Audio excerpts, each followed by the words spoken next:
কিছু কিছু গল্পের শেষটা যে এতটা কষ্টের, এই গল্পটা না শুনলে কখনোই বুঝবে না। তো পুরো গল্পটি শুনুন। একটি 19 বছর বয়সী মেয়ে তার প্রেমিকের কাছে গিয়ে বলে, আমার 20তম জন্মদিনে তুমি আমাকে কি উপহার দিবে? ছেলেটি মুচকি হেসে বলল, এখনো তো অনেক সময় আছে, আর সময় হলে তুমি তোমার জন্মদিনের উপহার পেয়ে যাবে। বেশ কিছুদিন যাওয়ার পর একদিন হঠাৎ করে এই মেয়েটি অজ্ঞান হয়ে যায়।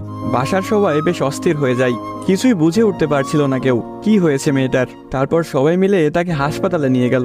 হাসপাতালের ডাক্তার অনেক পরীক্ষা নিরীক্ষা করার পর তার পরিবারকে জানালো, সাদিয়ার হার্টে একটা ছিদ্র ধরা পড়েছে।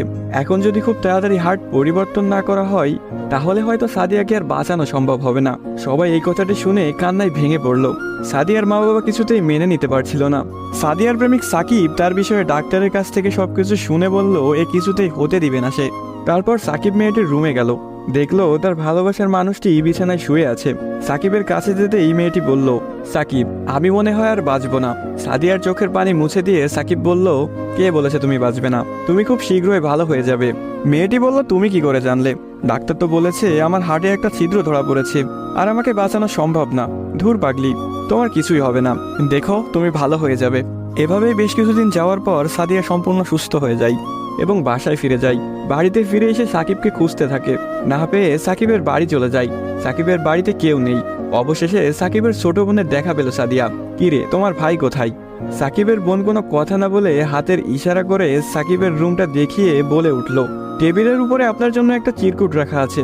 সাদিয়া কথাটি শুনে রুমে গিয়ে চিরকুট হাতে নিয়ে পড়তে শুরু করলো। প্রিয়তমা, আমি জানি যেদিন তুমি এই চিরকুটটি হাতে পাবে সেদিন তুমি সম্পূর্ণ সুস্থ হয়ে যাবে, সবকিছু ঠিক হয়ে যাবে আগের মতো, যেমনটা আমি তোমাকে বলেছিলাম। আমি বলেছিলাম না কিছু হবে না, দেখছো তাই হয়েছে। তুমি আমার কাছে 20তম জন্মদিনের উপহার চেয়েছিলে না? অনেক ভেবেছি, কিন্তু তোমাকে কি উপহার দিব ভেবে পাচ্ছিলাম না।